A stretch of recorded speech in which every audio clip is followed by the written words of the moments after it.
Tired of card declines and wish you could use your PayPal credit in stores even without the physical card?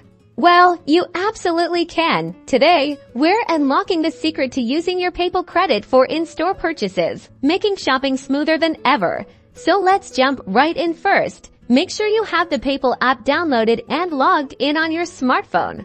You can find it on both the Apple App Store and Google Play Store. Now, open the PayPal app and locate the Wallet or Pay button.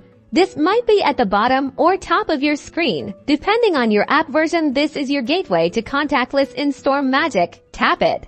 You should now see a QR code or an option for contactless payments. If a QR code appears, the cashier will scan it at the register, and your PayPal credit will be charged if you see a tap-to-pay animation. It means you can hold your phone near the contactless payment terminal. After the scan or tap, you'll see a confirmation screen on your phone detailing the transaction amount. Review it carefully and make sure it's correct.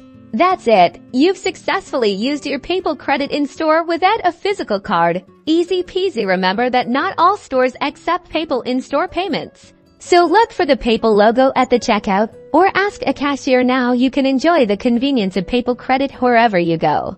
If you found this helpful, smash that like button, share it with your friends, and subscribe for more PayPal tips and tricks. Happy shopping!